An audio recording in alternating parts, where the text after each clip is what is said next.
Muchas gracias por la presentación, lo habéis hecho estupendamente. Es un placer estar esta mañana con todos ustedes. Agradezco muchísimo a la Asociación Utrillo, a toda su junta directiva, a Elena de una manera especial, por poder compartir ahora una buena charla, ¿no? Yo me voy a centrar en la parte médica del síndrome de Down, la parte biomédica, la parte biológica, como dice ahí. Introducción al síndrome de Down, su realidad biomédica. Es posible que haya aspectos quizá un poco abstrusos, poco comprensibles, pero después tenemos un amplio tiempo para poder preguntar. Siéntanse libres de preguntar todo lo que deseen. Y vamos a empezar porque el tema es largo, el tema es complejo, es entrar un poco en la realidad biológica en primer lugar y después en la parte más clínica, más médica. Y estos van a ser... ¿Me oyen bien todos, por cierto? Bien. Estos van a ser los puntos principales que voy a abordar. Primero, la realidad biológica específica del síndrome de Down, para realmente ver de dónde proviene, cuál es su causa primaria y fundamental. Después, las características funcionales de los principales órganos afectados, tal como se presentan en el síndrome de Down, pero incidiré sobre todo en el cerebro, que realmente es siempre el tema que más preocupa, puesto que lo que pasa en el cerebro va a repercutir después en aspectos que llamamos discapacidad intelectual, para finalmente tocar algunos problemas médicos más específicos. No voy a dar una clase de patología, como es natural, y además eso me llevaría horas y horas. Pero, en fin, tocaremos algunos aspectos que considero particularmente importantes. De manera que vamos a empezar por lo que es la causa primaria. No tenemos más remedio que entrar a discutir y a analizar un poco aspectos de la genética, ¿no?, del síndrome de Down. ¿Qué es realmente lo que pasa ahí? Bueno, a estas alturas sabemos muy bien que esto se debe a la presencia de un cromosoma extra. Es decir, que si todas las células de nuestro organismo, salvo óvulos y espermatozoides, contienen 46 cromosomas, en el síndrome de Down va a haber 47. Eso se debe a que hay un cromosoma extra, hay un cromosoma extra que lo vemos aquí. Es decir, todos los cromosomas están en parejas, están emparejados, 23 del padre y 23 de la madre, pero en el caso del síndrome de Down, o bien el óvulo o bien el espermatozoide aporta 2 cromosomas 21 en lugar de 1. Esto hace que los 2 que aporta una de las parejas más el 1 que aporta la otra, que es lo normal, pues entonces salgan 3. ¿Por qué es el 21? Los números están por el orden de tamaño de los cromosomas. Fue una convención que se hizo ya hace muchísimos años, el siglo pasado, y se pensó que el 22 era el más pequeño. Después se vio que el más pequeñito de todos es el 21. Pero el 21, el cromosoma 21, en realidad, ¿qué es el cromosoma? El cromosoma es como un cofre, que es lo que contiene dentro, eso es lo importante. ¿Y qué es lo que lleva dentro el cromosoma 21? Lo que lleva el cromosoma 21, es decir, hay un material que es el responsable de la vida y de la acción de todo ese cromosoma, y en ese cromosoma 21 que tenemos moléculas que llamamos de ADN, ácido desoxirribonucleico, moléculas de ARN, que es ácido ribonucleico. La mayor parte de los genes que están contenidos en el cromosoma 21 son de ADN, pero también los ARN tienen una función importantísima, y hay además otra sustancia de carácter proteico, que es la cromatina. Antes se creía que solamente los genes eran responsables de la acción del cromosoma, lo que el cromosoma iba a hacer. Ahora enseguida veremos qué. Pero realmente no es solamente los genes de ADN. Tanto el ARN como la cromatina, es decir, todo el contenido del cromosoma va a tener una función. Y esa función es importante, ¿por qué? Porque la acción del cromosoma, es decir, la acción de todo el contenido del cromosoma, es la contenida en el núcleo de la célula, es lo que hace que la célula funcione, que la célula tenga su función, que se desarrolle, que se multiplique, que tenga una conformación. Una célula del cerebro no es lo mismo que una célula del hígado. ¿Y eso qué es lo que hace que sea célula hepática, célula cerebral? La acción de los cromosomas son los que realmente van a influir, no entro en mecanismos, van a influir en que la vida de la célula se establezca, se desarrolle primero en la época fetal y después funcione. Y que haga además una función absolutamente equilibrada entre todas las células. Lo que no puede es que la célula del hígado esté contra la célula del cerebro. Tienen que actuar en común. Todo esto es lo que está contenido en el cromosoma. Por consiguiente, si en lugar de tener 46 cromosomas tenemos 47, lo que tenemos es un material extra. Esa persona tiene más de la cuenta. Y no vamos a pensar que porque tiene más de la cuenta, más elementos influenciadores de la vida de la persona, por eso la vida de esa persona va a ser más intensa, más fuerte, más... Todo lo contrario. Lo que viene es un desequilibrio, una desorganización, desde el principio, desde la primera época fetal, embrionaria. Ya empieza a desarrollarse con dificultades. Y después, lo que los genes de los distintos cromosomas van a estar actuando a lo largo de toda la vida, en todas las células, en todo el organismo, en todos los órganos, va a haber un desequilibrio. Y ese desequilibrio es lo que después se va a traducir en una serie de problemas que son ineludibles, que van a afectar a los distintos órganos. Ahora bien, los genes del cromosoma 21 no solo actúan directamente ellos, sino que actúan también sobre genes de otros cromosomas. Entonces eso se amplía. Ese desequilibrio, esa acción desequilibrante, se amplía no solamente en las funciones de los propios genes del cromosoma 21, sino en los genes de otros cromosomas que a su vez van a tener influencia. Entonces se expande, es una acción desequilibrante expandida. ¿Por qué insisto en esto? Porque entonces vamos a ver una expansión de la problematicidad propia de ese exceso, del desequilibrio, de una manera muy amplia, muy diversa. Les voy a decir más. Hay mayor diferencia entre una persona con síndrome de Down y otra que entre una persona que no tiene síndrome de Down, como puede ser algunos de los que estamos aquí, y otras. Hay mayor dispersión. Por tanto, no cabe decir, no, claro, son detectables. Los detectamos muy fácil. Al principio, simplemente por su aspecto externo. En su mayoría se les detecta sin más. Y sin embargo, la realidad que esa persona lleva es individual y muy diferente de lo que pueda pasar en otra persona. Y eso explica que uno tenga cardiopatía y otro no. Y que uno tenga una discapacidad intelectual de un grado y otro de otro grado. Entonces no podemos fiar, síndrome de Down, ya está, cajón desastre, ya sé lo que tiene que haber, tiene este problema, este otro y este otro. Según, muy distinto.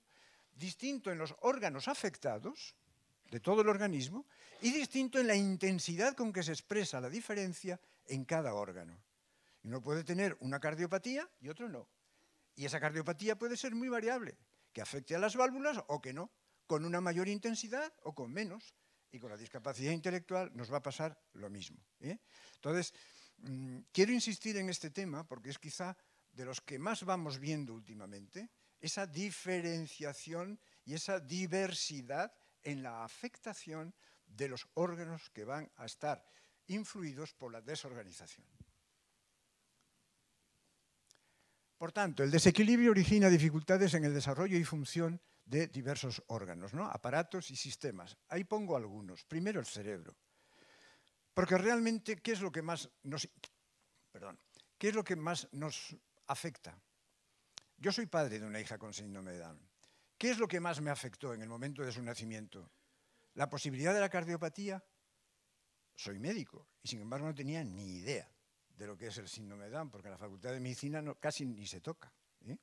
Y por supuesto no sabía que en el síndrome de Down podía haber cardiopatía. ¿Qué es lo que realmente me afectó? Saber que esa persona iba a tener una discapacidad intelectual, y eso es lo que nos afecta más a los padres. Realmente el cerebro, primero, es el órgano más universalmente afectado en el síndrome de Down. Toda persona con síndrome de Down tiene una afectación mayor o menor del cerebro, la intensidad será distinta, las cualidades serán distintas, serán diversas, pero todos están afectados. Algunos muy poquito, límite, pero todos están. Por tanto, por eso es por lo que lo pongo en primer lugar y por lo que voy a hablar más de ello. Pero está también el corazón, donde hay, bueno, después veremos unos porcentajes, el esqueleto craneofacial. Ese esqueleto es lo que da la configuración especial a la cara, sobre todo en el macizo medio de la cara, y eso tiene unas consecuencias que son visibles, y otras que no son visibles, pero que afectan, pues yo qué sé, a la garganta, a la nariz, a las fosas nasales, y eso origina después una serie de problemas, que puede ser que se respire mal, y se da entonces el niño que respira mal, que siempre con la boca abierta, la lengua más alargada, o más alargada, no necesariamente más grande, pero sí más hipotónica, etc. El esqueleto craneofacial, el aparato osteoarticular, la hipotonía con que nacen y que después se puede ir corrigiendo, los órganos sensoriales, ya iremos viendo cosas, ¿no? Pero los órganos sensoriales, sobre todo visión y oído, que habrá que actuar desde el principio, primero para ver si tiene o no cataratas, segundo para ver cómo es la audición, lo que esa audición va, la mayor o menor audición después puede reflejarse en el lenguaje. La sangre, pues hay unos casos en que puede aparecer leucemia, el sistema endocrino, con ese hipotiroidismo que muchos tienen, el aparato digestivo, con los problemas que pueden tener, de celiaquia, etcétera, algunos problemas en el momento del nacimiento, ya lo iremos viendo, ¿no? Pero nos fijaremos, como digo, sobre todo en el cerebro. Pero, y ahí insisto, enorme variabilidad en la manifestación, enorme variabilidad en la manifestación de todas estas consecuencias. Segundo, enorme variabilidad en los órganos que se afectan y en la intensidad con que se afectan. Tercero, no hay relación entre unas y otras. Es decir, puede haber una cara de libro, cuando digo cara de libro es que se nota que tiene un síndrome de Down como una casa, simplemente por su cara, pero eso no significa que su afectación cerebral sea mayor. No hay ninguna relación. Y puede tener cardiopatía, de acuerdo, entonces, si tiene cardiopatía, además tendrá, o no. O sea que no hay relación entre unas cosas, entre lo que pasa en un órgano y otro. El desequilibrio, eso sí, perdura toda la vida. Pero muchas de sus consecuencias son tratables. Quizá eso es lo más importante de esta diapositiva. Yo comprendo que como médico, y voy a tratar de problemas biomédicos, digamos que va a ser una charla penosa. No nos engañemos. Claro, cuando echamos la culpa a los médicos de que lo único que ustedes saben, nos cuentan los problemas, porque es lo único que reciben. ¿Cuándo va uno al médico? Cuando tiene un problema, ¿no?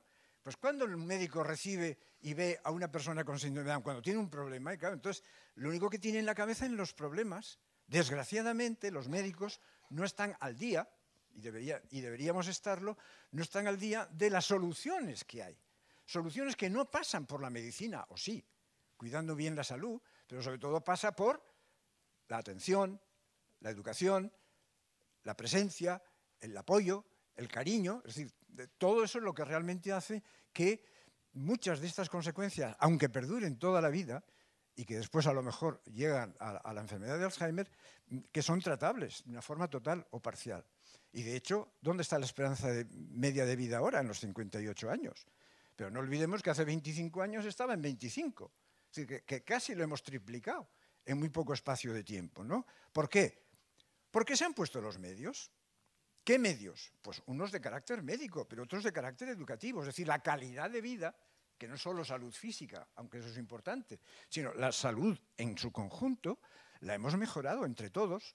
Los médicos, por supuesto, pero también los educadores, también las familias, que sabemos más, que la alimentación es mejor, pues como en toda la sociedad.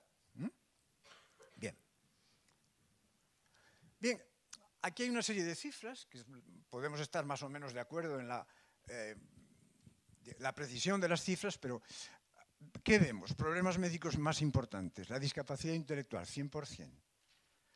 Pues yo conozco a tal Pablo Pineda, famoso, que tal. Bueno, pues Pablo Pineda, con toda su excelente formación y presencia y tal, tú analizas y tiene sus problemicas, claro, hay cosas que fallan, digamos que estará en el límite de lo que podemos llamar la normalidad, por decirlo de alguna manera, pero todos tienen discapacidad intelectual en mayor o menor grado. Ya no digamos si hay una comorbilidad, como puede ser la presencia añadida de autismo, en donde entonces, claro, la afectación va a ser muchísimo mayor. Cardiopatías congénitas, pues en el 50%, todas tratables. Y eso es lo que ha hecho que la esperanza de vida haya mejorado tantísimo. Problemas auditivos, el 75%. No voy a hablar ahora de todos los problemas auditivos que hay, pero desde lo que es el cerumen, simplemente el tapón de cera, que no se ve, que no se analiza, pero que ahí está, pues oye mal. Y a lo mejor es simplemente que tiene el tablón de cera. ¿Por qué? Porque el conducto auditivo es muy pequeñito y ahí se va quedando la cera acumulada y dura. Problemas visuales. Bueno, problemas visuales, ¿quién no lleva gafas ahora? ¿Verdad? Bueno, aquí algunos no la llevan porque no necesitan, pero a ver, mi hija Miriam tiene 41 años. Hace 41 años primero no se les veía a nadie en la calle, para empezar. ¿Y de gafas de qué? Yo recuerdo la primera vez que llevamos cuando veíamos que tenía problemas para ver algunas cosas, y llevamos al oftalmólogo y el oftalmólogo se quedó viendo visiones. Y digo, ¿para qué lo traen? Creemos que tiene problemas. Dice, bueno, ¿y qué? ¿Total para qué? ¿Para qué le vamos a mejorar? Como diciendo, si no necesita, total, ¿qué va a hacer? ¿Qué va a cambiar? Bueno, esto pasó hace 40 años, ¿no? Y hace 40 años, cuando había una atresia de estómago en el recién nacido, que si no se... Es decir, una absoluta cierre del duodeno, con lo cual la comida no pasaba y simplemente lo que había que hacer era abrir, cortar, pegar, casi como en el ordenador, y adelante. Y los cirujanos se preguntaban, ¿vale la pena hacerlo? Y algunos no lo hacían. Yo recuerdo una familia que por más que estuvimos influyendo, diciendo lo que esa persona podía ser el día de mañana, se negaron en absoluto a que le operaran. Bueno, todo esto es vida pasada, pero no tan lejana, reciente. Bueno, cataratas, sobre todo hay que ver las congénitas, porque las cataratas congénitas si no se analizan no se nota. Y entonces si desde el principio no empieza a haber buenas imágenes, ese ojo se atrofia, sobre todo la parte del cerebro que recibe la información visual y puede quedar ciego de ese ojo toda la vida. De manera que nada más nacer hay que analizar si hay o no cataratas. Después pueden aparecer en la vejez. La apnea obstructiva del sueño, que a veces es grande. La otitis media es muy importante porque eso va a dar infecciones permanentes, recurrentes, y eso afecta muchísimo, precisamente en los primeros años de vida, afecta muchísimo a la pobre audición, va a significar después una menor capacidad de lenguaje, aparte que el lenguaje tenga otros problemas. El lenguaje en el síndrome de Down no es, dice, no, tiene lenguaje porque tiene discapacidad intelectual. No. Tiene falta de lenguaje, problemas de lenguaje por los problemas específicos de su cerebro. No es secundario a la discapacidad intelectual, se suma a la discapacidad intelectual. Los problemas de lenguaje en el síndrome de Down son específicos y son específicos de los problemas de su propio cerebro. Y así podríamos ir siguiendo con todos estos problemas. Bueno, pues ya sabemos qué hay. Vamos con la función cerebral, o la disfunción cerebral en este caso. Antes de nada, vamos a dar la visión positiva. La visión positiva, después de 40 años de experiencia, esto y más. Porque ahora, a continuación, voy a hablar pues, de lo negativo. Pero a pesar de eso negativo, llegamos a esto. Buenas capacidades perceptivas y manipulativas. Cuando vamos a hablar de los problemas de percepción y de manipulación, que los tienen, pero resulta que los hemos trabajado. Y como los hemos trabajado, ahora resulta que son personas con muy buenas capacidades perceptivas y manipulativas. Lee y escribe con soltura, cuando estamos en ello, cuando creemos en ello. Claro, todavía tengo en el oído aquel que me decía, ¿por qué os empeñáis tanto en que lea? ¿Qué va? ¿Qué va a significar? ¿Un 10% más en su vida? ¿Tú sabes lo que es cambiar la vida de una persona, aunque tenga discapacidad intelectual, de que lea a que no lea? ¿Dónde viene toda la información? ¿Dónde viene el contacto con el mundo? ¿Solo a base de lo que tú le dices o de lo que él mismo aprende por sí mismo? Y él mismo es capaz de captar y de enriquecer su propia vida. Bien, lee y escribe con soltura. ¿Escribir cómo? Bueno, pues puede ser escribir con la mano o puede ser escribir en el ordenador. Dice, es más fácil el ordenador, sí, pero cuando recibe un encargo por teléfono y tiene que tomar nota, ¿qué pasa? ¿Recurre al ordenador entonces para tomar nota? ¿O lo toma sobre...? Y cuando tiene que firmar un documento, si no queremos que tenga su autonomía y que tenga su autoimagen y tal, tienen que saber a leer, a escribir con la mano. Que además lo hacen con la voz fenomenal, con el teclado. Pero hay que aprender. ¿Qué cuesta? Ya lo sé. Mucho más escribir que leer. Claro, en el resto de la población aprendemos a leer y escribir a la vez. Ellos no.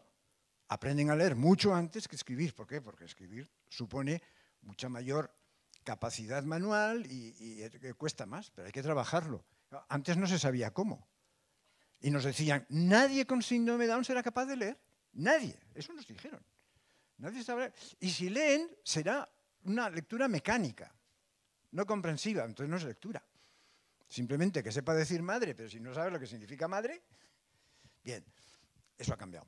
Entonces hoy día ya leen, escriben, usa el ordenador, tiene autonomía personal en toda aseo, familia, escuela, trabajo, relaciones sociales. Y relaciones sociales pongan todo, de simplemente tener buenos amigos a tener pareja, en la calle. A ver, todo esto es relativo en función de sus capacidades, de sus posibilidades. No significa que puedan andar por la ciudad, por toda la ciudad en todo momento, sino en determinados recorridos, bien preparados, bien regulados. Conversa, dialoga e interviene, es decir, es una persona más en la sociedad. Conoce el medio, el tiempo, el entorno, desarrolla sus actividades favoritas. Si las habéis encontrado, si os habéis gastado tiempo en ver cuáles son sus actividades favoritas, cuáles son sus posibilidades. ¿Cuáles son? Dice, no, la inteligencia ya no hablamos de inteligencia, hablamos de inteligencias múltiples. Bien, ¿te has parado a ver cuál es la inteligencia múltiple mejor de tu hijo, de tu alumno? Entonces, las capacidades favoritas sí se las favoreces y se las promueves. Hace deporte acorde con su capacidad física, tiene conciencia y apreciación de los valores y sabe lo que está bien y lo que no está bien, y descubre la trascendencia si el ambiente en el que vive se vive la trascendencia. Y entonces pues, se aprovecha y disfruta de eso mismo. Bien, todo esto es positivo y todo esto es real.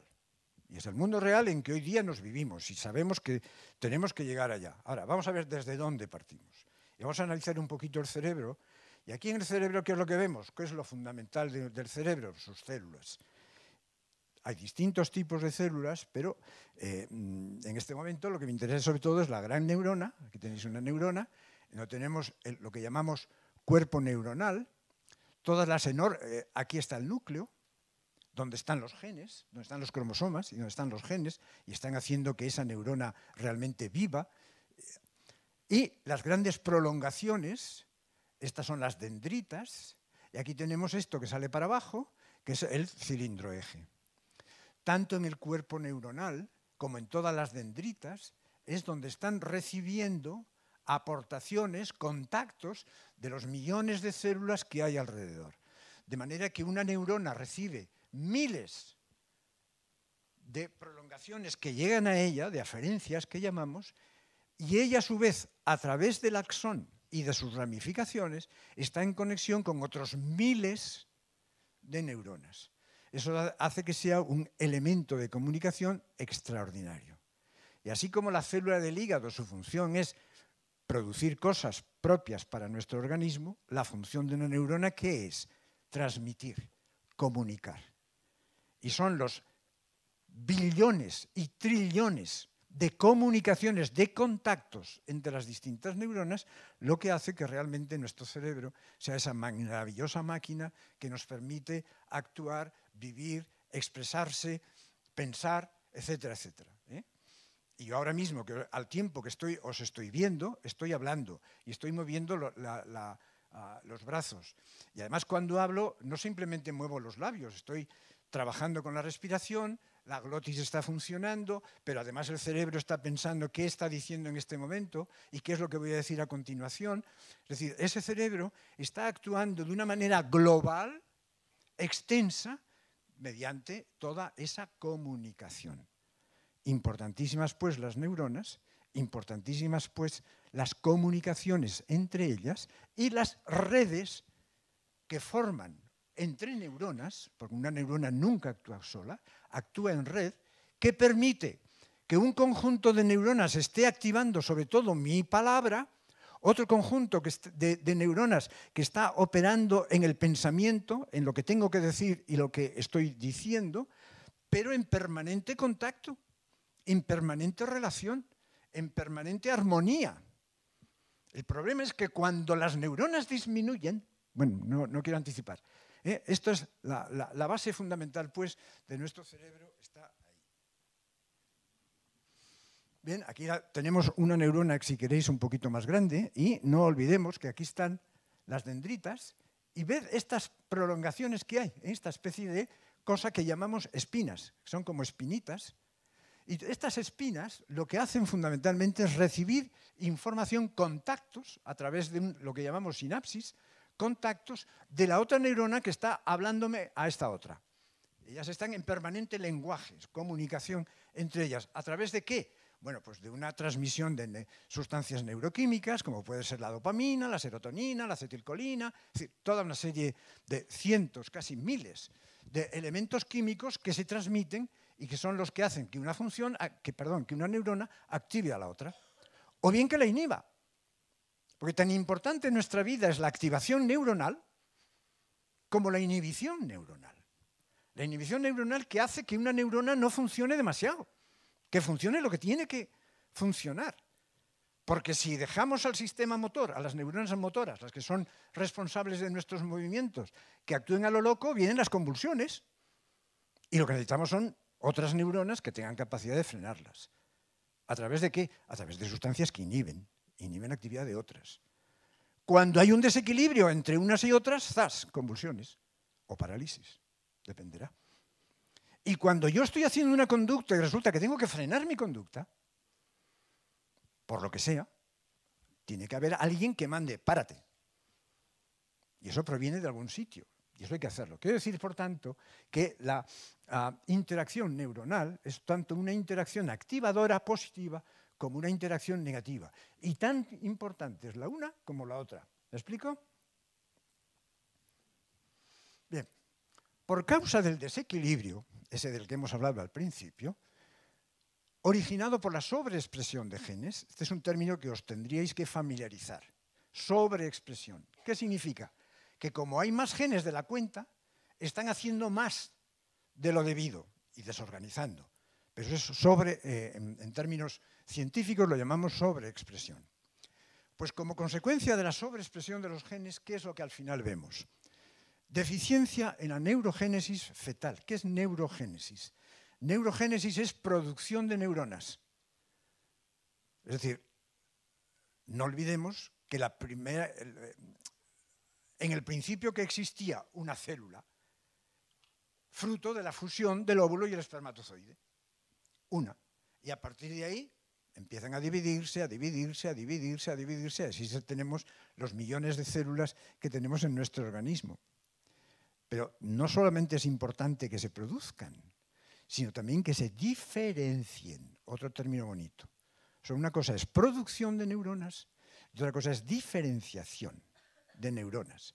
Una cosa es producción de células y otra cosa es diferenciación de células. Pues bien, las células se diferencian en función de lo que van a tener que hacer.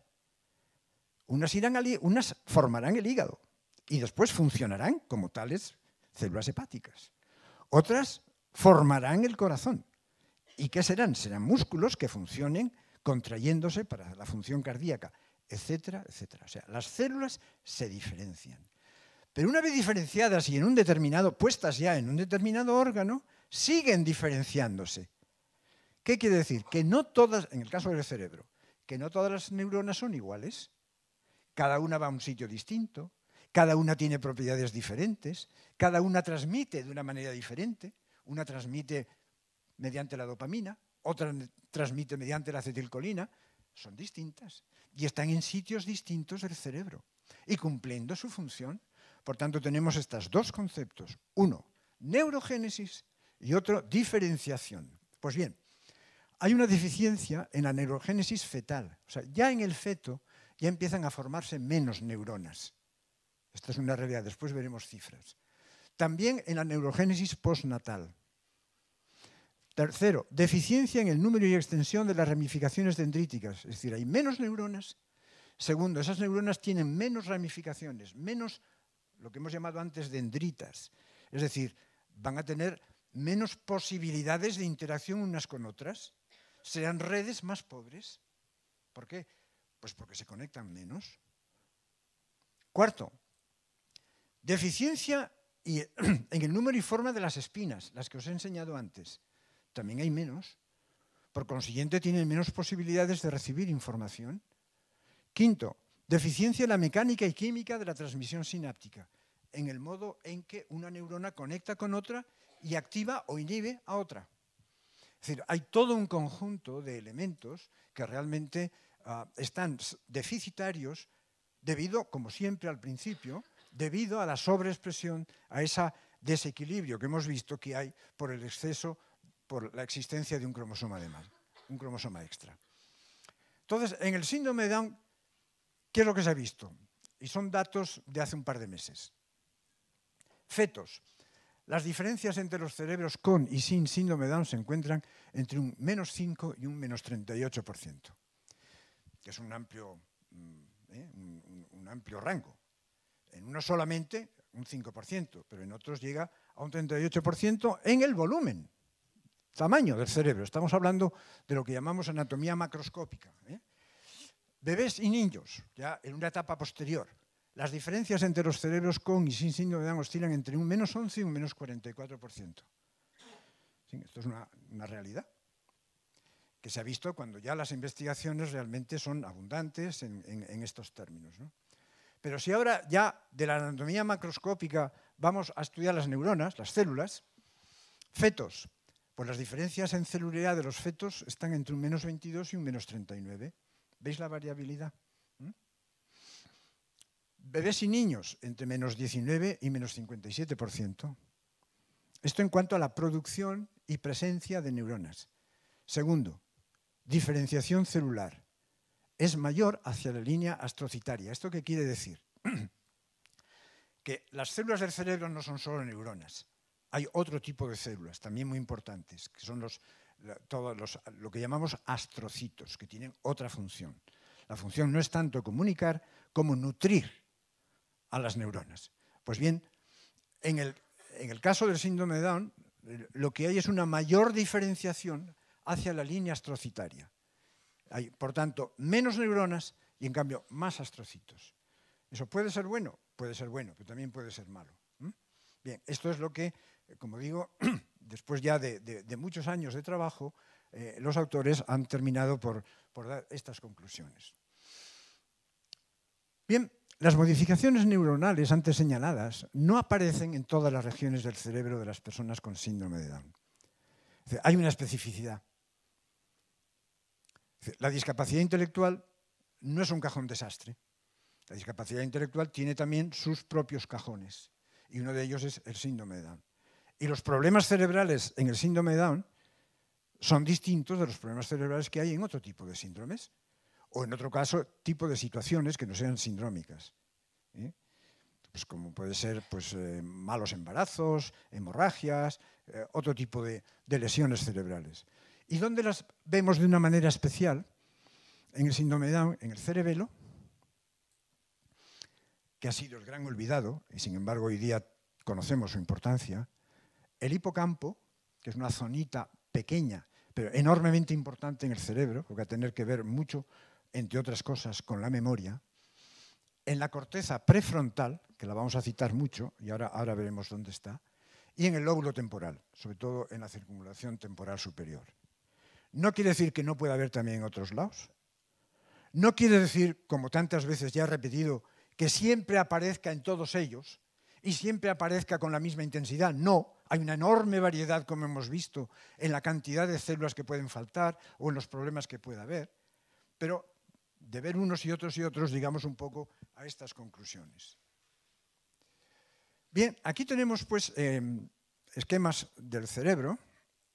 Aquí tenemos el cerebro visto de lado, concretamente del lado izquierdo. Y tenemos el lóbulo frontal, la parte frontal, parietal, occipital, temporal, y esto es el cerebelo. Aquí vemos otra visión. Cojan el cerebro y pártanlo longitudinalmente por la mitad. Entonces, la parte externa de eso que hemos partido es lo que está a la izquierda. Pero la parte interna de eso que hemos partido, y que gracias a que la hemos partido la vemos, si no, no la veríamos porque está en el interior, es esta imagen, que es lo que nos permite analizar pues eso está como cortado, ¿eh? Aquí está el cerebelo entero y aquí está cortado, y vemos la parte cortada. Y ahí vemos una cosa pequeñita, que llamamos el hipocampo, que lo he mencionado, que está aquí. ¿Y dónde está? Pues está justo ahí, es una zona pequeña, pero enormemente conectada, con una función extraordinaria, que ya he dicho que, entre otras, es la memoria. Y ahí está la famosa amígdala. Ay, perdón. La amígdala, que es otra cosa pequeñita y oscura, que tanto tiene que ver con las emociones y demás, ¿no? Y tiene que haber una relación entre la amígdala y lo demás. Pero lo que vemos de una manera importante es esta parte anterior, la parte frontal. Y en esta parte frontal, que la vemos también aquí, es lo que llamamos la corteza prefrontal, porque es la parte más anterior de la corteza frontal. Y tiene muchísima importancia. ¿Por qué? Porque la corteza prefrontal, que es una de las afectadas en el síndrome de Down, tiene mucho que ver con lo que ahora llamamos las funciones ejecutivas. Si aquí hay psicólogos, probablemente habrán oído hablar. Las funciones ejecutivas, de las cuales hablaremos un poquito más. Hablaremos un poquito más porque veremos la trascendencia que eso tiene después en muchos aspectos del comportamiento y de las formas de aprendizaje del síndrome de Down. Bien, esta de aquí, la otra imagen, tiene menos importancia. Pues bien, el cerebro del síndrome de Down, en definitiva, ¿qué apreciamos? Vamos a hacer una especie de resumen. Una menor magnitud de las redes neuronales, derivadas precisamente de esa deficiencia en el número de neuronas y en el número de sinapsis, de comunicaciones entre unas y otras, una menor capacidad para transmitir los impulsos nerviosos, es decir, la información entre unas neuronas y otras, la información llega peor, la información llega, digamos, menos inteligible, más lentamente. Estoy hablando de aspectos negativos, pero ustedes que son muy inteligentes, inmediatamente se están dando cuenta que eso qué significa. Estoy dando explicaciones de por qué vemos determinadas cosas, de por qué la información que damos no le llega con la misma rapidez y con la misma complejidad que a los demás. ¿Por qué tenemos que hablarles más despacio? ¿Por qué tenemos que repetir las cosas? ¿Por qué tenemos que darles tiempo a que comprendan? ¿Por qué tenemos que completar lo que oyen con lo que ven, a sabiendas de que su memoria visual es infinitamente superior a la memoria auditiva, verbal?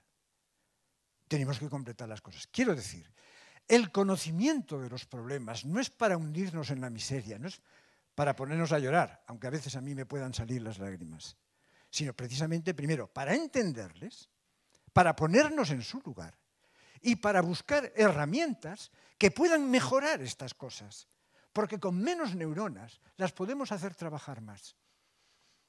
Y podemos decir, si lo que les falta es esto, vamos a poner nosotros, pues esa frase que a mí tanto me gusta, donde no hay un cerebro, pon el tuyo. Y complétalo. Bien, entonces, menor magnitud de las redes neuronales, menor capacidad para transmitir los impulsos, mayor lentitud en la transmisión de la información, lo cual nos obliga a darles tiempo, lo cual nos obliga a no decir tantas cosas, sino solamente una, y cuando la asimilen, entonces va la otra. Dice, no, si entienden perfectamente, si él está con los demás en clase, en cuanto digo ya tal, levántense y tal, él se levanta, claro, que está viendo que los demás se levantan, no es que te haya entendido, a lo mejor no te ha entendido, pero no es tonto y ve lo que hay, y ahora hay que salir.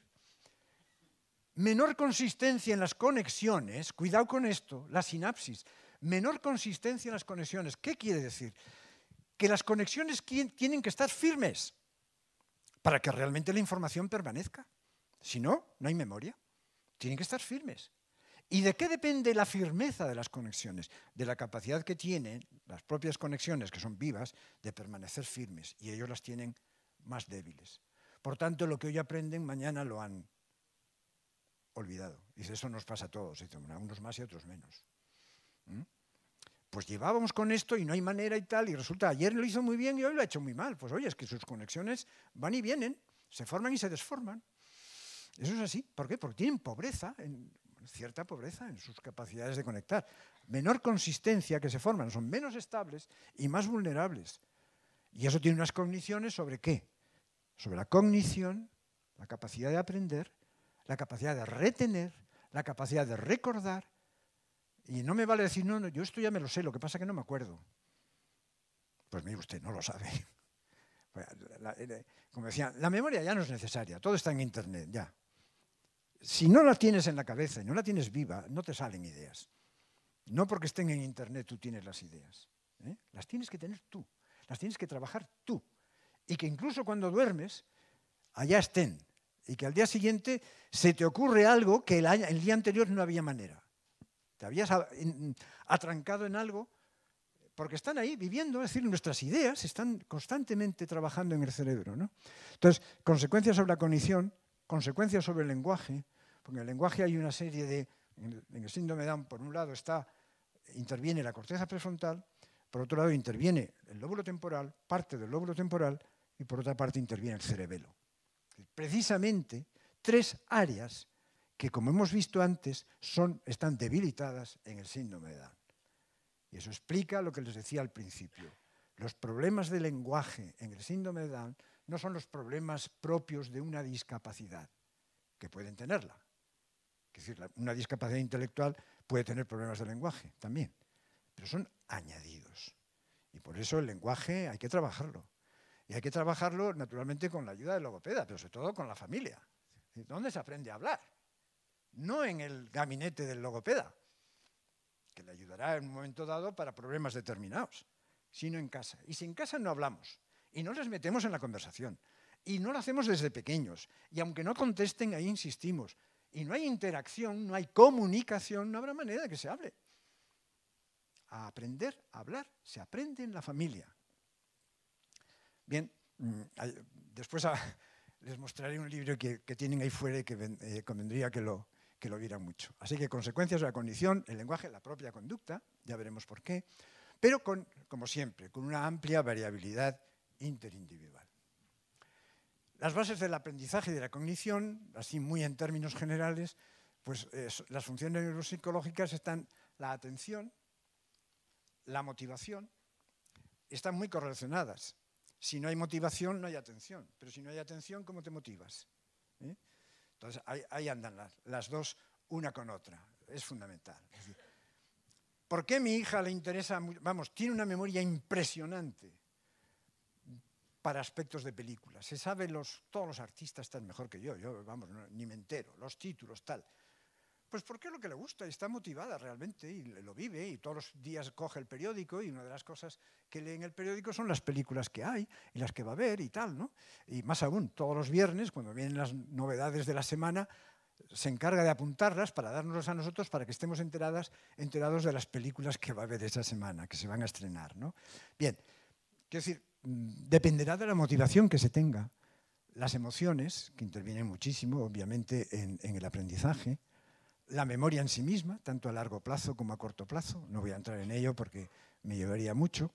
El lenguaje es otra base del aprendizaje y la cognición, sobre todo en la especie humana, y las funciones ejecutivas. Estas funciones ejecutivas a las cuales les voy a prestar atención. Principales problemas, pues podríamos hablar problemas de atención, que las hay, sobre todo los pequeños, y para centrarlos y para que no anden correteando por ahí, hay que buscar la atención, pero bueno, todo esto hay libros donde te dicen cómo son los problemas de atención y cómo corregirlos. Y quien dice la atención dice la memoria. ¿Qué problemas hay? Ya. ¿Y cómo los mejoras? La memoria, la que llaman memoria de trabajo, que es realmente la memoria operativa, hay que trabajarla porque la tienen. Es decir, les dices una cosa y se les olvida enseguida, o no te entienden bien lo que estás diciendo. Pero no me meto ahora, ¿no? En la función ejecutiva. ¿Cuáles son las funciones ejecutivas fundamentales? Ahí las tienen. La capacidad de adaptarse a cambios de situaciones. Según vemos la situación, nos adaptamos. Aquí debo decir esto, aquí no debo decir esto. ¿Qué pasa con muchas de las personas que tienen discapacidad intelectual que no se adaptan, no saben cómo se tienen que comportar en un sitio y en otro? Entonces, les falla esa capacidad de adaptación. La capacidad para inhibir la conducta. La capacidad para inhibir la conducta. ¿Cuándo se puede hacer algo? ¿Cuándo hay que apartar? ¿Cuándo me apetecería comer y no como? ¿Qué dulce me gustaría tomar y no lo tomo? ¿Y por qué? Eso lleva muchísima educación. Porque si no inhibo mi comida, Pues vienen las gorduras.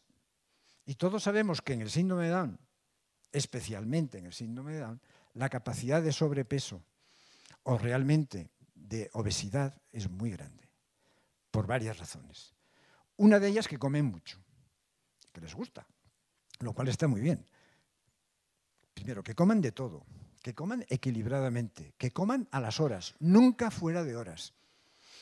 Bueno, también sería para hablar muchísimo de ello, simplemente lo señalo, ¿no? Que dice, pero no solo la conducta de comer, sino otros tipos de conducta, capacidad de inhibir la conducta. Todo eso es función ejecutiva. ¿De dónde proviene la función ejecutiva? ¿Dónde se basa? En la corteza prefrontal, que está disminuida en un X%, dependiendo de cada persona, en el síndrome de Down. En la memoria, planificación y resolución de problemas. No solo problemas matemáticos, sino simplemente problemas de la vida. La capacidad de resolver de inmediato. El pensamiento abstracto. Es función ejecutiva. Es corteza prefrontal. La memoria operacional, a corto plazo, especialmente la verbal, antes lo he dicho, que es esa memoria de segundos que uno tiene cuando ustedes me están escuchando, durante unos segundos están reteniendo lo que estoy diciendo. Después les importa o no les importa, es decir, después lo van a mantener o lo van a echar. Pero esa memoria, que es la que nos permite funcionar, la que me permite entrar en una habitación y salir saber por dónde he entrado y encontrar la puerta para salir, eso es la memoria operativa. Quien la ha perdido, independientemente del síndrome de Down, quien la ha perdido, hay patologías, hay personas que por traumatismos o lo que sea la han perdido, entran en un sitio y no saben después cómo salir, etc. Bueno, pues esa también depende de ahí. La fluencia verbal, lenguaje expresivo, la fluencia verbal depende, es también función ejecutiva, la mayor o menor riqueza en la fluencia, apoyada por el cerebelo, porque el cerebelo es la que te está dando, digamos, mayor tono a lo que estás diciendo, ¿saben? El mantenimiento de la atención, que tanto nos cuesta, también es función ejecutiva. Bien, quien quiera ver más, bueno, fuera tienen una serie de libros que ahora repasaremos. Entonces, esta función ejecutiva, como les decía, está aquí. Y esta corteza prefrontal, debajo pone ejecutiva, ¿qué es lo que hace? Primero, la información, que está en azul, le llega por muchos sitios, del exterior y del propio interior, y va aquí, y de los sentidos, primero los sentidos de visión, de audición, etcétera, vienen a esta parte posterior del cerebro, pero fíjense a dónde confluyen todas las flechas, a la corteza prefrontal, que es la más desarrollada en todas las especies biológicas, la del ser humano. Puede haber cerebros más grandes, pero no cortezas prefrontales más grandes que las nuestras, que son las que nos hacen realmente funcionar en la vida como personas que sabemos comportarnos, que sabemos funcionar, etcétera, etcétera. Por consiguiente, la corteza prefrontal adquiere una importancia trascendental y desgraciadamente en el síndrome de Down falla. Unos más, otros menos, pero falla. Porque después de ahí, están las líneas rojas, van a venir todas las órdenes a todos los demás sistemas y de ahí va a surgir la acción cognitiva emocional y va a ir a muchos, todo lo que viene para aquí abajo, para poder funcionar. Pero ¿todo de dónde proviene? De ahí delante, de la corteza prefrontal ejecutiva.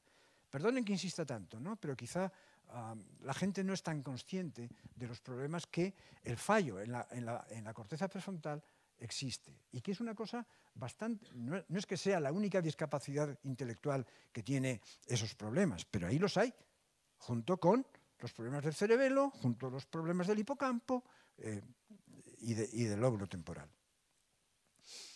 Principales soluciones, entonces, muchos problemas, ¿qué soluciones? Activar el sistema nervioso central, hay que activarlo. Pero fíjense, de un modo proporcionado, realista, constante, pero no agobiante, ajustado, motivador. Son términos no puestos al azar, están puestos con absoluta conocimiento de hasta qué punto eso es importante, eso falla en nuestras funciones docentes muchas veces. Y de los padres, que es decir, aquí meto a todos en el mismo saco, ¿no? Padres y educadores. Es verdad que todos ellos tienen sus propias funciones. Un padre no es un profesional no es un padre, pero o hay una relación inmensa, coordinada, permanente, amistosa, aunque haya diferencias, entre padres y educadores, o si no está perdido. ¿Quién pierde? Nuestro hijo, Así que activar de manera proporcionada, realista, que no valen 40 terapias a la vez, desde las 8 de la mañana hasta las 8 de la noche. Eso es una barbaridad. Eso es volver loco al niño. Y el síndrome de Down, no lo voy a decir más, pero las personas con síndrome de Down aguantan mal el estrés, aunque no lo expresen. Pero está erosionando su cerebro a base de exceso de estimulación. Y muchos problemas que vemos ahora de conducta inicial, que hay un niño que no para, es porque quizá en esa famosa atención temprana, que es maravillosa, estamos exigiendo demasiado. Y venga de estímulos, y venga de estímulos, más los que damos, más los que reciben del ambiente, que cada vez son mayores. Y ya lo digamos, están constantemente viendo la tele.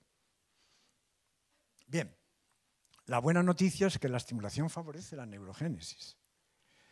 La acción educativa, tempranamente iniciada. Cuando digo tempranamente es en la cuna. Continuadamente mantenida, con constancia. Tanto que se habla ahora de la resiliencia. Que no es solo paciencia, ojo. La paciencia tiene un componente pasivo, pero tiene que tener también un componente activo. Ser paciente, pero activo. Y alegremente realizada. Es lo único que les motiva. De ahí la importancia del juego.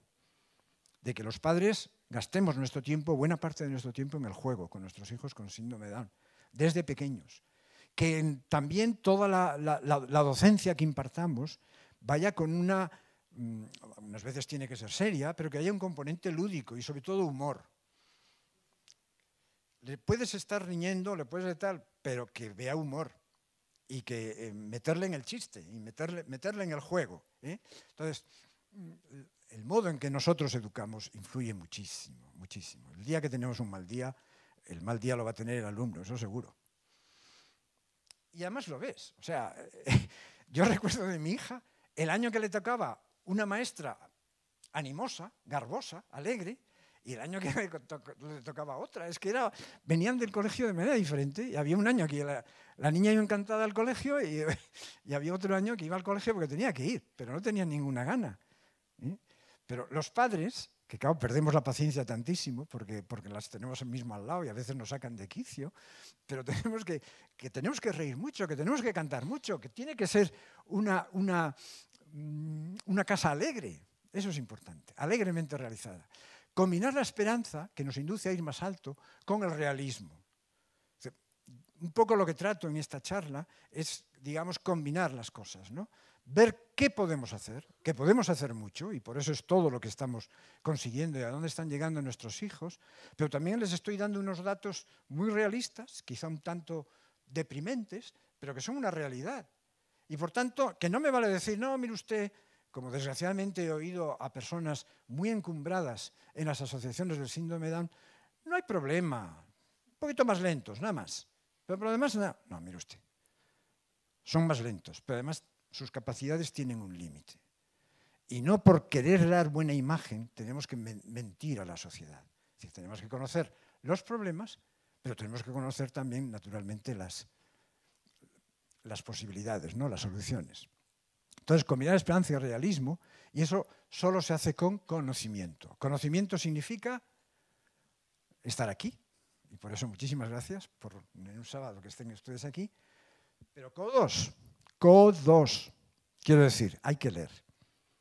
Me da igual el sistema que utilicen, pero hay que leer, y hay que estudiar, y hay que aprender. Y nos toca. ¿Qué le vamos a hacer? Nos ha tocado, pero hay que hacerlo. Y tengo que saber del síndrome de Down.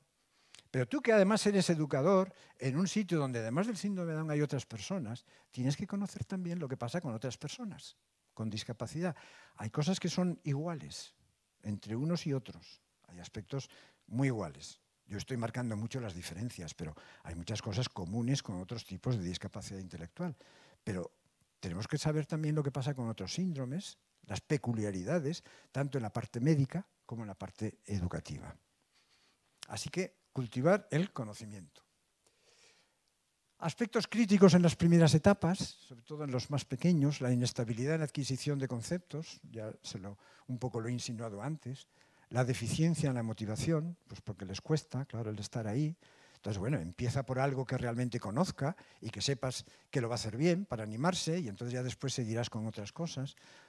menor persistencia en las tareas, enseguida tratan de desviar la atención, y además muy cariñosamente, diciendo lo guapa que eres, etcétera, etcétera. ¿Qué quieren? No seguir en el trabajo, y enseguida y se acurrucan, y se te arriman. Bueno, esa es una realidad. Ojo en el trato, es decir, mantén la distancia. Tú eres la profesora, él es el alumno. Y no me valen los abrazos del oso permanentes. Que no, que hay maneras. Tiene que aprender a quién puede abrazar, a quién solo dar la mano, a quién simplemente saludar. Porque después, si no, se abrazan y se acostumbran a abrazar, abrazan a todo, a tiempo y a destiempo. No se inhiben, no discriminan. Así que la educación desde el principio. El recurso a conductas de distracción, como las que he explicado, la dificultad para ejecutar tareas dirigidas hacia un objetivo, todo eso es más deficiente. No, este lo veremos después. Bien, y aquí empezamos. Hay una serie de libros que yo recomiendo, muchos de ellos los tienen ahí fuera, y este es uno que abarca todo lo que se puede saber en este momento sobre el cerebro en el síndrome de Down, y por tanto por eso dice neurobiología, neuropsicología y salud mental. Yo creo que por lo menos en todas las bibliotecas, después cada uno si quiere lo puede tener en su casa, pero por lo menos que haya uno en cada biblioteca, porque es el libro sobre el cerebro del síndrome de Down, digamos, el único que hay en el mundo que abarca todas las peculiaridades de las que acabo de decir solamente pues, el 0,1%. Este que tiene que ver, también lo tienen ahí fuera, que tiene que ver con la comunicación, con el lenguaje. Se refiere a los primeros años, pero realmente sirve para mucho más. Hay una segunda parte que no está todavía traducido. Libby Cumming es una de las grandes expertas, también lo tienen ahí. El anterior no, pero este tiene la ventaja de que lo pueden descargar online de Canal Down 21, de down21.org. Lo pueden descargar gratuitamente, está ahí. Lo que pasa es que es gordo, tiene 300 y pico páginas. Síndrome de la lectura y escritura, que ya pues, se han hecho como 7 o 8 reediciones, también lo tienen ahí fuera si lo quieren ver. También lo pueden descargar de la propia web Down21 gratuitamente, y además con 1000 fichas en PowerPoint que los pueden ustedes modificar dependiendo de lo que necesitan para el alumno en ese momento. Es muy recomendable y es el gran método, con sus variantes, que ha habido varias, que se extendió por toda España y por Hispanoamérica, que está elaborado por María Victoria Troncoso, que dicho así entre paréntesis es mi mujer, y Merche del Cerro.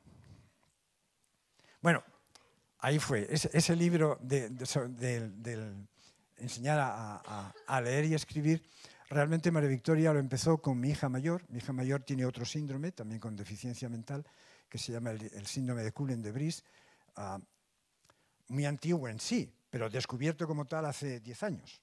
Y es cuando lo descubrimos en el síndrome en mi hija mayor, en Toya. Y realmente ella le enseñó a leer, digamos, espontáneamente, por lo que ella misma iba viendo y pensando. Después, cuando nació Miriam, la otra vio que podía eso aplicarse al síndrome de Down con sus especiales peculiaridades y ya lo desarrolló completo y lo publicó. Este libro de un señor que a lo mejor ustedes no conocen, que se llama Emilio Ruiz, que está ahí, bueno, pues también es un libro que hay que leerlo, lo tienen ahí fuera, pero vamos, si no lo conocen lo van a conocer en breve. Acudan a la Down Ciclopedia, que es la página web también de Down21, pero que digamos que es la enciclopedia en la red más completa en español sobre el síndrome de Down. Ahí encontrarán todo. Está abierto y todo es gratuito, todo es descargable y dentro de ella tienen la parte dedicada expresamente a la educación, que yo creo que es una gloria, es muy bueno. Y lo mismo en psicología. En psicología todo esto está en Down Ciclopedia y, como digo, lo pueden descargar permanentemente cuando quieran y de manera gratuita. Pasamos un poquito a hablar de salud ya, en otros aspectos más concretos. A ver, por definición, la persona con discapacidad tiene una mayor vulnerabilidad hacia la salud, por distintas razones. Hay una mayor incidencia de problemas de salud. Además tienen un menor grado de protección frente a situaciones patológicas, y cuando hablo de discapacidad no me refiero solo a la intelectual. La discapacidad física, sensorial, pues tiene menos capacidad. Es decir, una persona está ciega y está en una habitación y hay un incendio y a lo mejor no encuentra la salida. Es decir, que sus capacidades son distintas, tienen un menor grado de protección. o porque no dispone de los mismos sistemas de alarma o porque carece de autonomía o de iniciativa, dependiendo del tipo de discapacidad que tenga. Implicaciones prácticas, pues establecer medidas educativas, es decir, enseñar a las personas a cuidar su propia salud, tanto más cuanto más autonomía queramos darles. Y elaborar e implantar los programas de salud. Es decir, no es lo mismo el programa de salud en el síndrome de Down que el programa de salud en el síndrome de Williams o el programa de salud en una parálisis cerebral. Son problemas diferentes. Y como hemos visto muy deprisa, pero hemos visto la serie de problemas patológicos que pueden aparecer con sus porcentajes en el síndrome de Down, bueno, los programas de salud van precisamente dirigidos a eso. Primero, a conocerlos. Segundo, a preverlos. Si es posible, prevenirlos y siempre tratarlos en el grado en que podamos, ¿no? Pues los programas de salud son absolutamente imprescindibles. La causa de la discapacidad implica otros órganos. ¿Por qué la salud en el síndrome de Down? Porque además del cerebro, en el que he gastado bastante tiempo, pero ya hemos visto que afecta también a otra serie de órganos que pueden tener problemas propios, y eso da origen a la problemática especial que pueden tener, lo que llamamos las comorbilidades. Es un término que a lo mejor ustedes no están familiarizados, ¿no? ¿Comorbilidad qué es? Una morbilidad, una patología que se asocia, que aparece con más o menos frecuencia a la otra patología que es propia de lo que es el síndrome de Down. Entonces, uno puede tener una cardiopatía congénita y no tener síndrome de Down, naturalmente. Las cardiopatías congénitas aparecen en cualquier persona. Pero además, en el síndrome de Down resulta que aparecen con mayor frecuencia, pero son dos cosas. Una, el síndrome de Down, con sus consecuencias, y otra, la patología orgánica, que concretamente, en ese caso, se traduce o se expresa en el corazón. Pero además de que puede afectar a otros órganos por la propia sobreexpresión de los genes, por esa patología que hemos visto, y ese desequilibrio, además la dificultad de la persona para atender al cuidado de su propia salud, que en principio, si su función ejecutiva no está bien desarrollada, pues a lo mejor se olvida de tomar las medicinas, no se da cuenta de cuándo tiene que ir al médico, sobre todo ahora que estamos promoviendo tanto la autonomía y la vida independiente, pues a ver hasta qué punto es capaz de atender a sus propios problemas, ¿no?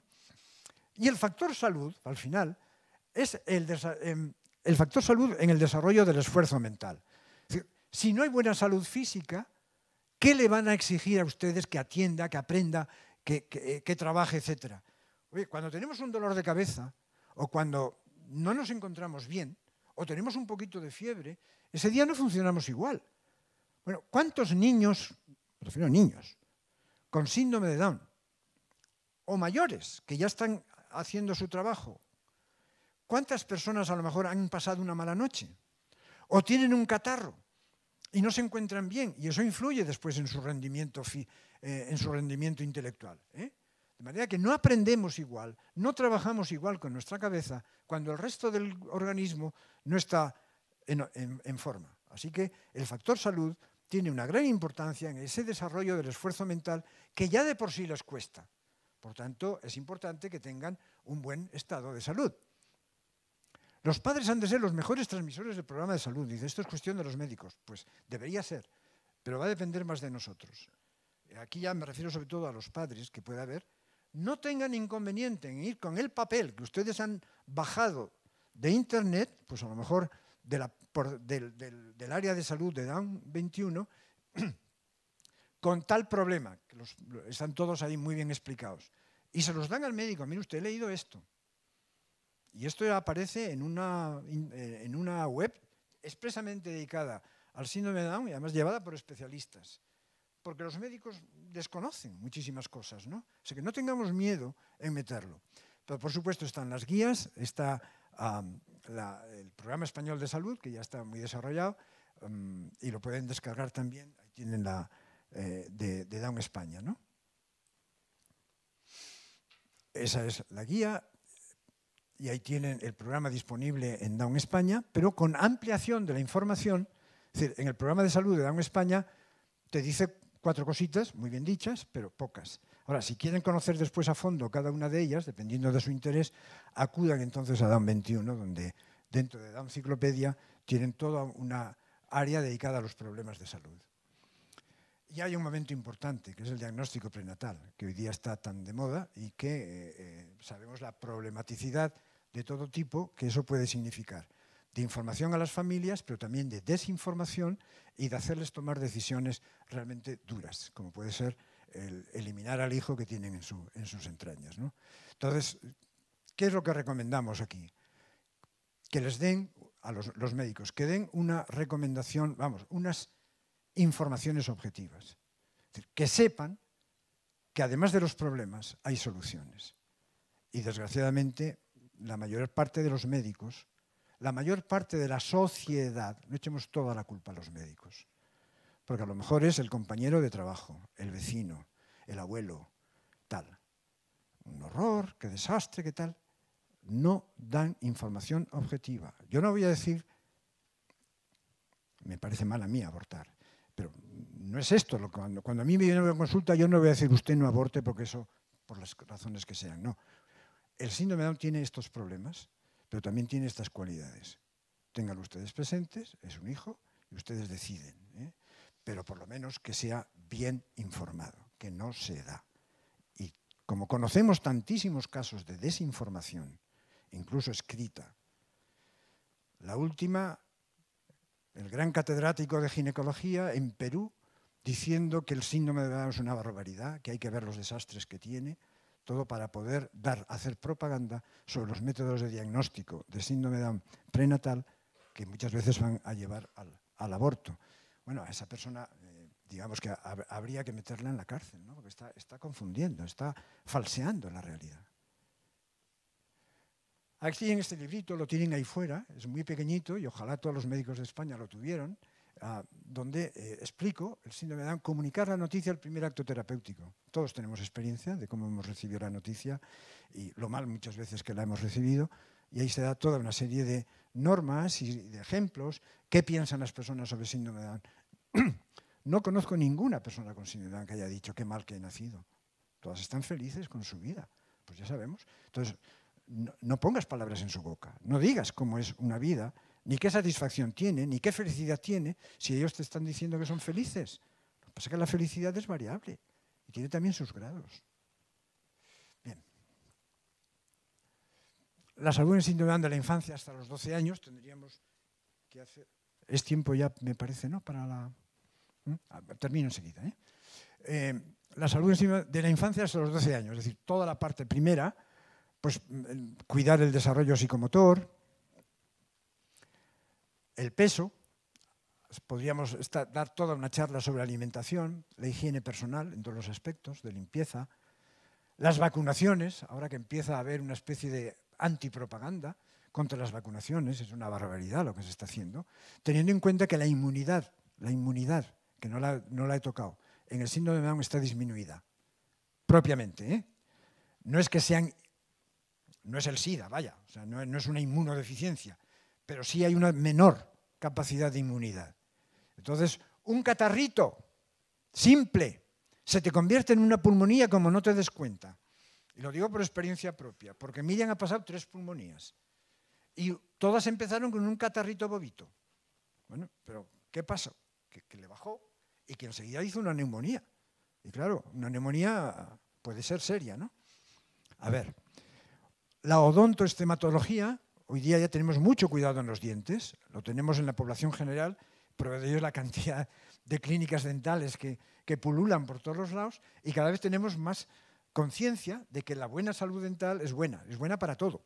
Primero, para masticar bien, segundo, para hablar bien, tercero, pues también desde un punto de vista estético, etc., ¿no?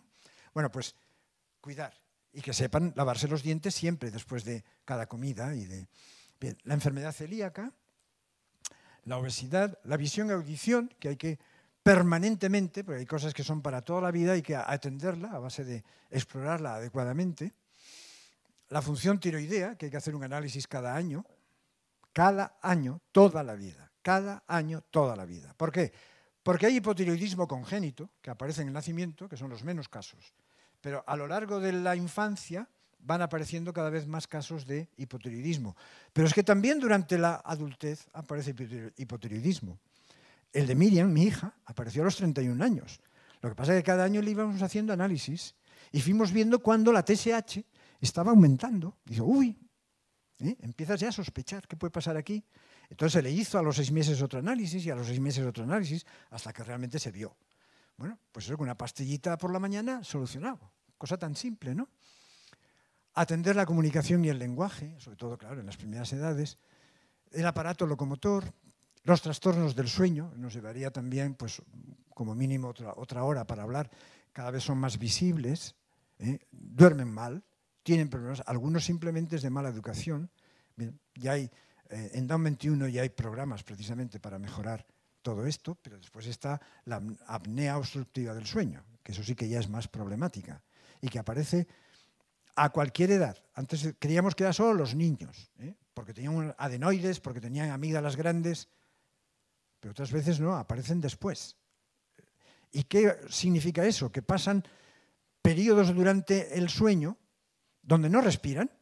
Eso significa que el oxígeno baja, que el carbónico sube, y al día siguiente tienen un mal sueño, han tenido un mal sueño, interrumpido, muy interrumpido, porque se ahogan, y al día siguiente, ¿qué pasa? Que no rinden mal en su conducta y se duermen. Bueno, trastornos del sueño, ¿no? Ronquidos, apneas, tal. Trastornos convulsivos, cuando aparecen, el síndrome de West, que no deja de ser una complicación grave. Problemas de conducta, el espectro autista, que lo hemos ido viendo cada vez más, algunos hasta un 10% dicen que puede aparecer, o cuadros de hiperactividad, que enseguida se diagnostican, de la famosa síndrome de hiperactivo con trastorno de atención. Hombre, toda persona con síndrome de Down, y sobre todo si es un niño, por definición va a tener hiperactividad. Pues porque se mueve más, porque se inhibe menos, porque tiene menos capacidad de inhibirse. Entonces, claro, se mueve mucho más. Dice, ya está, niño hiperactivo, a tratarlo. Un desastre. Un desastre. O bien, problemas de conducta. Se mueve, está en el colegio, tira, no sé qué, empieza, como dicen los americanos, a jalar, ¿no? Se jala el pelo. Oye, ¿por qué? Porque no lo has frenado, porque no lo has educado. Es decir, muchos problemas de conducta, que va el médico y le da entonces el Risperdal famoso, que ya entonces lo hace un desastre, y ya lo ha definido. Es un niño de mala conducta. Problemas de conducta. ¿Qué problemas de conducta? Problemas de educación. No confundamos, porque la mayoría de lo que llamamos problemas de conducta son problemas de educación, de mala educación, quiero decir. Que en el resto que no tiene síndrome de Down, digamos que también se ve, pero más disimuladamente. Pero basta que tenga síndrome de Down, primero, para que todo el mundo se fije, y segundo, para que él se autorregule menos. Esto es para hablar mucho también. Problemas de conducta. Falsos problemas de conducta. ¿Cómo es la educación que nosotros impartimos? Y atender la escolarización. Bien, aquí está este libro que, digamos, es muy especializado. Es el primero que se publicó en el mundo, en Estados Unidos. Lo tradujimos y está publicado en Down 21. Este no es descargable. Este, digamos que habría que adquirirlo. Lo tienen ahí por si alguno quiere ver, pero sobre todo conviene tenerlo en una biblioteca porque afortunadamente no son muchos, pero cuando surge el problema es un problema serio. ¿Ya está la foto? ¿Ya la has sacado? Vale. A ver, prevención de la obesidad, no tengo tiempo para hablar sobre ello. En transición a la adolescencia, pues la importancia de la imagen corporal, el control anual que tenemos que hacer, la alimentación, es decir, pues son cosas que hemos pasado de la infancia ya a la adolescencia y después ya a la adultez. Y cuando llegamos a la adultez, que ahí tienen la primera revista sobre el síndrome de Down y vida adulta, que es una revista online, que también la pueden bajar de Down 21, pues es la única que hay en el mundo. ¿Por qué? Porque vimos un vacío. Con eso de la esperanza de vida, resulta que todos los problemas de salud, etcétera, etcétera, sabíamos mucho de la infancia y como mucho de la adolescencia. Pero no había nada sobre el adulto. Y no solo el problema de salud, sino sobre todo la conducta. Quiero decir que ahora la importancia del síndrome de Down está en la adultez, porque desde los 20 y tantos años que dejan la escuela o la escolarización, hasta que se mueren, esa es la vida adulta. Y esa es la que hay que enriquecer y la que hay que llenar y la que hay que... Esa va a ser su vida. Y de eso no había nada. Entonces, ese vacío tratamos de cubrirlo con esta revista, que como digo es la única que hay en el mundo, y la pueden bajar también gratuitamente. Esta es cuatrimestral. Y está este otro libro, que también lo tienen ahí fuera, que es el bienestar mental en los adultos. Este es un libro extraordinario, extraordinario, porque te dice qué es lo normal en el síndrome de Down. Hay una conducta que tal, no te preocupes. Esto es porque es así, bueno, por las causas que hemos venido describiendo, pero hay que tratarlo de esta manera y tal. Y después tiene una segunda parte con la patología mental que puede aparecer. O sea, sobre el síndrome de Down puede haber patología añadida. Tipo esquizofrenia, tipo depresión, ¿cuánto podríamos hablar de esto? Que la podemos confundir con lo que es el envejecimiento precoz y lo que es la enfermedad de Alzheimer, ¿eh? Que esto es motivo de otra charla para el año que viene. La salud en el adulto, ¿eh? La enfermedad tiroidea, trastornos de audición, está llamando mucho la atención. Tanto que así como hubo todos unos grupos de trabajo que se formaron para ver toda la problemática médica en el recién nacido, el infante, el niño, el adolescente, y de ahí surgieron los programas de salud, ahora se ha reunido un grupo americano de directores de clínicas de adultos de síndrome de Down, que cada vez hay más, clínicas de adultos, no clínicas de niños con síndrome de Down, clínicas de adultos con síndrome especializadas, para ver realmente qué es lo que hay publicado valioso sobre este tema. Entonces, ¿qué hicieron? Cogieron una base de datos muy buena, sacaron todos los datos, todos los trabajos que trataba de salud en el adulto con síndrome de Down y analizaron su valor. Porque algunos había datos pero mal puestos, poco fiables, etcétera, etcétera. Y de ahí sacaron después los 18 trabajos que realmente cumplían las condiciones exigidas y las fueron analizando a ver qué es lo que aparecía ahí, ¿no? Y de ahí ha empezado ya a sacar recomendaciones. Las primeras recomendaciones aparecieron el mes pasado y tienen que ver con lo que tienen aquí a la izquierda. Enfermedad tiroidea, trastornos de audición, trastornos visuales, cardiopatía congénita, consecuencias de la cardiopatía congénita en el adulto. Enfermedad de la columna cervical, la osteopenia, osteoporosis, el sobrepeso y la apnea del sueño. Y ya han hecho una serie de recomendaciones que las han publicado y habrá que ver que la gente los trabaje. Pero siguen trabajando porque saldrá posteriormente los resultados en relación con la salud mental conducta, la demencia relacionada con la edad, la enfermedad pulmonar, es decir, las patologías. Cuando tengan todo esto, entonces saldrán ya, digamos, el programa de salud del adulto. O sea, como ven, a ver, se está trabajando. ¿Se está trabajando? Sí. En investigación básica, en investigación educativa, en investigación médica. Y entonces, digamos, es el mensaje positivo que yo quisiera dejar aquí. Viene el envejecimiento, simplemente decir que hay un envejecimiento en el síndrome de Down, no confundir el envejecimiento precoz con la enfermedad de Alzheimer. Eso, como les decía, será objeto de la próxima charla, ¿no? En otro año, quiero decir. Para eso hay que hacer un seguimiento que ya se está haciendo. Es decir, ¿cómo es la conducta, la atención, la capacidad de aprendizaje, el lenguaje, la motivación, etcétera, etcétera, de esta persona a lo largo de sus 25, 30, 35 años? ¿Para qué? Yo le voy haciendo análisis permanentemente para ver cuándo empieza a bajar, cuándo empieza a disminuir la atención, cuándo empieza a tener problemas de lenguaje que no había tenido.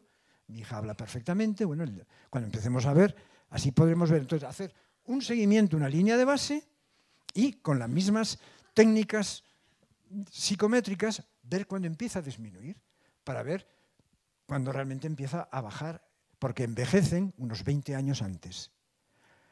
Algunos de ellos terminarán haciendo Alzheimer, otros no, pero irán perdiendo la función. Por eso la jubilación tiene que ser antes, eso tiene una serie de implicaciones sociales y laborales lógicas, pero para eso hará falta un seguimiento. Existen ya estos programas de seguimiento, concretamente este que ven Aura, de la Fundación Aura de Barcelona, Screening Aura de seguimiento neuropsicológico. Y eso, para los psicólogos, educadores, etcétera, y los que están tratando a estas personas en la edad adulta, es enormemente importante. Porque de ahí pueden ver primero el envejecimiento precoz o podrán ver que empieza ya la enfermedad de Alzheimer. Y eso tiene, claro, sus consecuencias. Bueno, el screening aura en realidad, ¿qué están viendo? El rendimiento en las tareas, memoria, atención, lenguaje, funciones ejecutivas y praxis. Eso es lo que analizan. Y eso se hace de una manera periódica, cada año. Pero para eso, ¿qué estamos consiguiendo con eso? Una buena línea de base, eso es fundamental. Y a partir de esa buena línea de base, podremos definir si realmente hay un bajón en el rendimiento, en las distintas tareas. Es fundamental. Bien, aquí tendríamos que decir qué es la enfermedad de Alzheimer. Aquí está el programa Aura Vital, porque habiendo ya un envejecimiento precoz y habiendo incluso una iniciación del Alzheimer, hay muchas cosas que se pueden hacer. Y aquí está el programa Aura Vital, también de la Fundación Aura, que nació con la finalidad de ofrecer una atención global y personalizada para optimizar el bienestar físico, social y mental en aquellas personas que han tenido que interrumpir su vida laboral. Y entonces, ¿qué podemos hacer con ellas? Bien, incluye programas, bla, bla, bla. La moderna terapéutica, pues también sería objeto de otra charla, pero la voy a pasar porque ya me he pasado. La nueva farmacología, el famoso té verde. Y muchas gracias.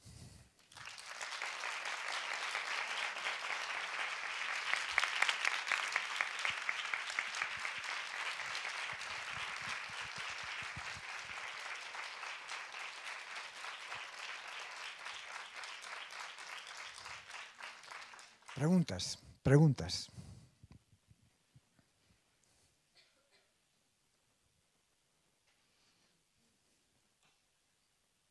Hombre, alguna ya habrá, ¿no? Sí. Perdón que me ponga así, pero tengo hipoacusia. No, no es mi hipoacusia.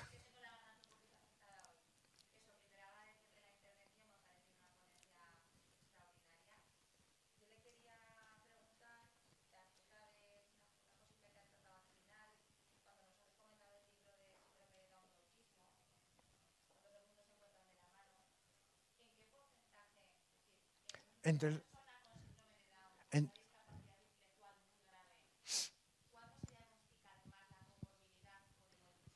vamos a ver. Hombre, no le voy a decir exactamente cuál es la línea que separa. Eso tienen que ser expertos en autismo y que sepan lo que es el síndrome de Down quienes tienen que hacerlo. Yo no soy experto en autismo, para empezar, ¿eh? Pero sí hay aspectos que realmente no los ves en el síndrome de Down y en cambio sí los ves cuando hay autismo. Por ejemplo, la afectividad. Generalmente el niño con síndrome de Down es muy afectivo y pegado al tal, es decir, su vida emocional es grande, y tal. Cuando se está iniciando el autismo, ahí hay un despego. Aparece más tarde que en el autismo puro. Y otros aspectos, por ejemplo, hay enorme retraso en el lenguaje, si va empezando se para en el lenguaje, o sea, ya hay una serie.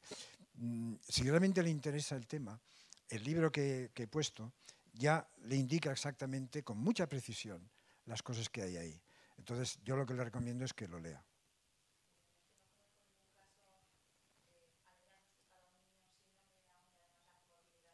Ya. El porcentaje viene a ser según, ¿no? Porque claro, también el diagnóstico no siempre es exacto, pero hoy día se piensa que está entre el 6 y el 10%. Fíjense que antes, y yo lo afirmaba, hace 30 años yo afirmaba, un síndrome de Down no puede tener autismo, porque parecía que eran cosas absolutamente, no se casaban una con otra, porque decía, uno es afectivo y el otro no.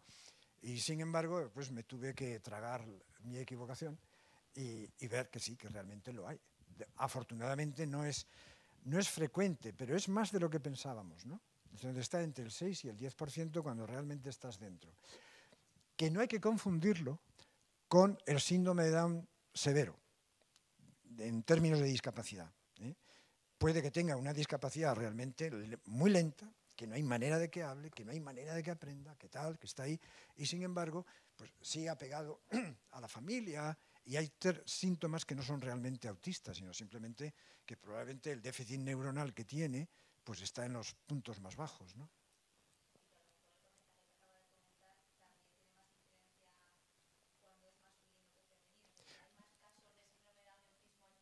Sí, por supuesto, por supuesto.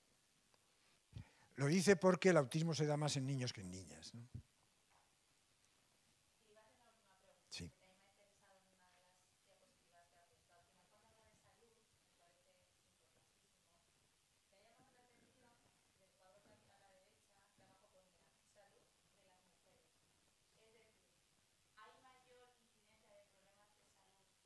No, simplemente que la salud en las mujeres tienen, bueno, está toda su vida femenina marcada por la presencia de la regla, la presencia de tal, más las propias enfermedades que pueden tener de mama, etcétera. También el varón puede tener las suyas. Ahora, en general, esto no lo he dicho, los tumores, la presencia de cáncer en el síndrome de Down es mucho más rara que en el resto de la población. Eso es una cosa positiva de su salud que no la solemos decir, pero es una realidad. Da la impresión de que ese exceso de genes, algunos están, digamos, actuando,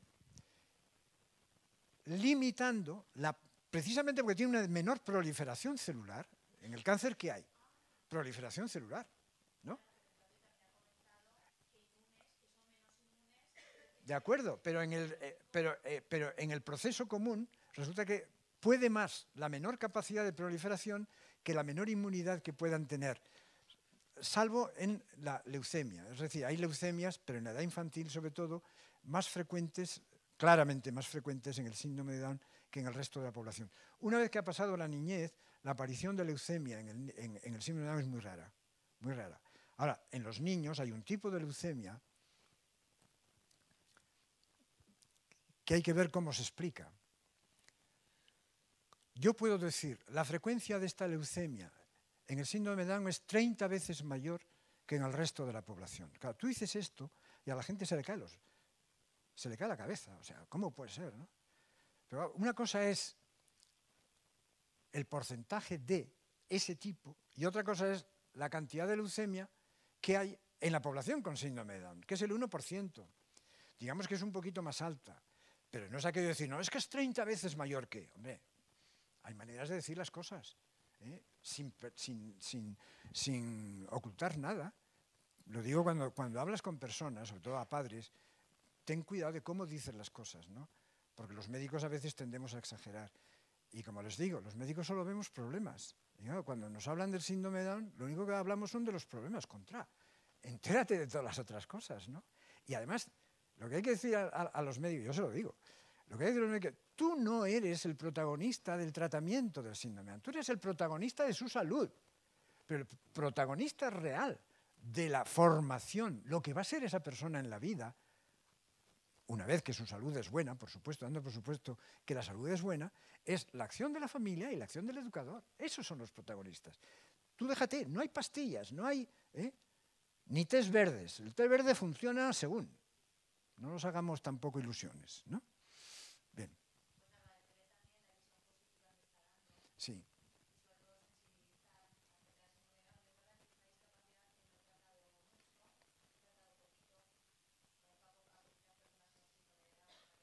Ya.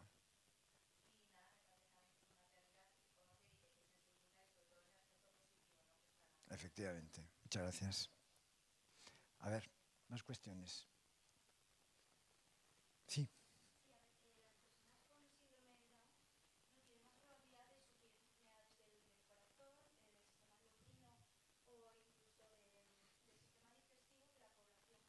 Sí.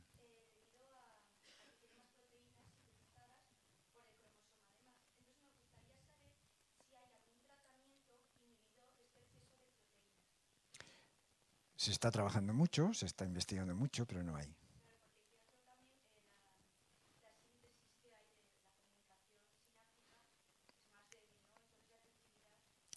A ver, ¿qué es lo que tratamos? Podría hablar muchísimo, porque yo he trabajado durante 15 años en lo que llamamos los modelos animales de síndrome de Down. Son modelos de ratones, o bien transgénicos, o bien trisómicos, y trabajamos con ellos. Yo he trabajado mucho y mi grupo de trabajo, yo ya estoy jubilado, y ampliamente jubilado, pero el grupo de trabajo sigue ahí.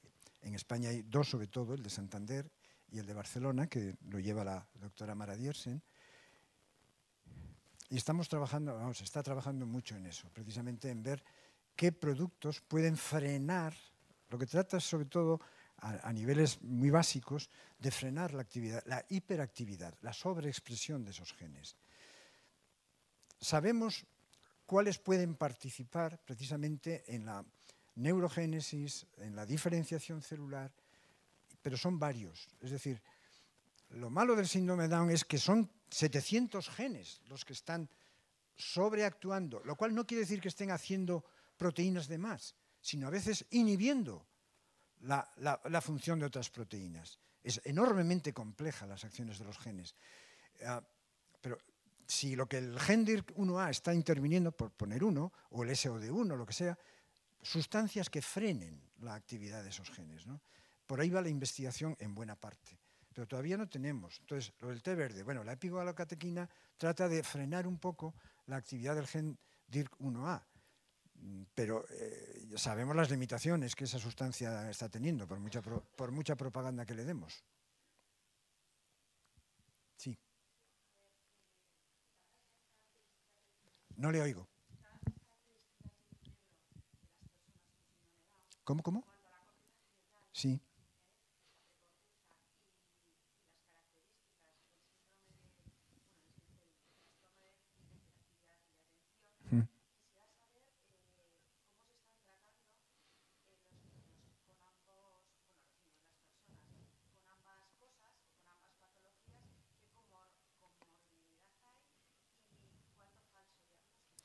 Falsos diagnósticos hay muchísimos. Yo creo que por definición puede haber auténticos casos de TDAH, pues, que puede ser un 10%, de comorbilidad en el síndrome de Down. Con falsos diagnósticos a lo mejor hay un 50%, pero son falsos diagnósticos. Entonces, ¿qué les dan? El Rubifen y tal, y tal. Y los estás destrozando a los niños. Pero me consta que hay colegios,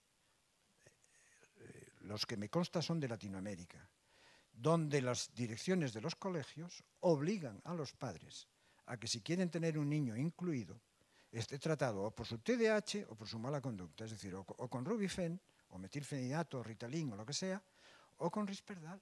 Es decir, que vengan los niños drogaditos, no drogadictos, drogaditos. Bueno, esa es tal barbaridad. Es tal barbaridad, pero ¿qué es lo que estoy viendo, qué es lo que estamos viendo en España? Que muchos problemas de conducta, y esto Emilio sabe muchísimo más porque constantemente está respondiendo a consultas sobre esto, y a lo mejor lo explica aquí, que los problemas son de educación, que ya lo son en la población normal, donde también están hiper diagnosticados, pero con el síndrome de Down, en donde digamos que por definición muchos son hiperactivos y que desde luego déficit de atención, es decir, problemas de atención los tienen por definición, pues inmediatamente les pones de eso y tal, la pildorita. Y la pildorita funciona mal. Es decir, el estimulante, el psicoestimulante que estamos dando en el síndrome de Down a veces crea problemas. Y tienes problemas de sueño y problemas de taquicardias y problemas de corazón y demás. Y ya no digamos, si damos Risperdal, a ese niño ya lo has anulado. Y lo has anulado, no, sí, estará muy tranquilo, pero no hay manera de que le entre la información y que la digiera y que le enriquezca su cerebro, ¿no? Entonces, no somos conscientes del daño que estamos haciendo con una mala educación, ¿no? Y a veces los pediatras o incluso los psiquiatras no son conscientes. Y miren que yo por carrera soy farmacólogo, quiero decir que soy médico, pero con especialidad en farmacología. Parece que debería estar defendiendo el uso de los fármacos. No, cuidado. Tan es así que estamos escribiendo un libro sobre eso, vaya, junto con una psicoterapeuta donde ella va a hablar, está exponiendo sobre psicoterapia y cómo hacerla bien y cómo las personas con síndrome de Down también pueden recibir psicoterapia bien hecha, porque te la pueden entender. Y yo toco el aspecto farmacológico. Espero que el año que viene lo tengamos.